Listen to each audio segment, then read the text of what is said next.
une semaine après, est-ce que vous avez atterri ou vous êtes encore en Corée? Non, c'est bon, je suis bien atterri, j'ai bien réalisé, je suis déjà là, c'est bon, je suis reconcentrée et je suis déjà focus pour les prochaines Coupes du Monde qui vont arriver.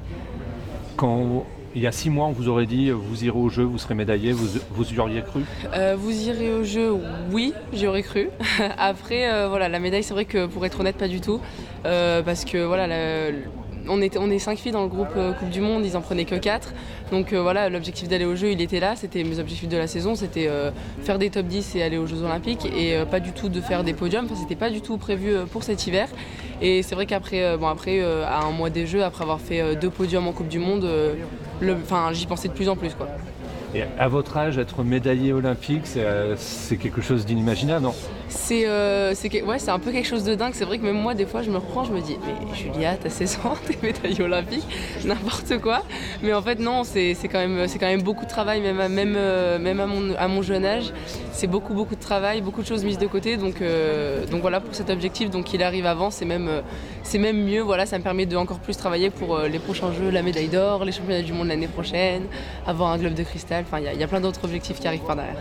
Justement, vous avez une vie un petit peu à part par rapport aux jeunes de votre âge. Comment vous vivez ce décalage? C'est vrai que c'est pas évident hein, d'avoir une vie aussi différente que les autres. Après, voilà, c'est ce que je veux. Hein, voilà, c'est ma vie, elle est comme ça. Je l'aime. Je l'aime comme elle est. Et après, ouais, c'est vrai qu'avec les copains, c'est vrai qu'on est vraiment différents, quoi. On le sent hein, quand on est avec les amis et tout. On a un mode de vie qui est quand même bien différent. Voilà, les horaires de dodo, les horaires du lever, ce qu'on mange au petit-déj, tout est différent en fait.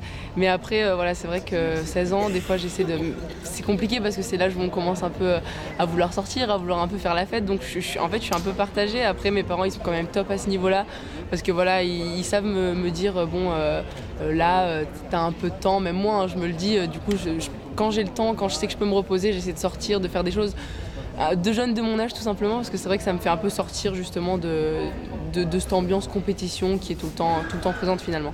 Julia, vous êtes tombée dans le snowboard un peu par hasard puisque vous étiez sur le ski alpin. Ouais. Racontez-nous un petit peu cette anecdote.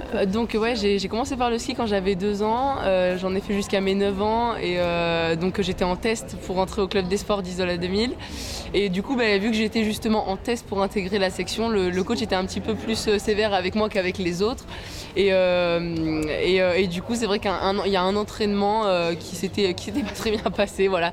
Je m'étais fait un peu rouspéter par l'entraîneur et moi, voilà, 9 ans, je m'étais complètement vexée. J'étais rentrée en pleurant dans les bras de ma mère et je lui ai dit maman, je veux faire du snowboard et vraiment sur un coup de tête quoi. Mais je le remercie aujourd'hui d'ailleurs. Je le remercie, je l'ai vu là ce week-end, je l'ai pris dans les bras, je fais oh merci.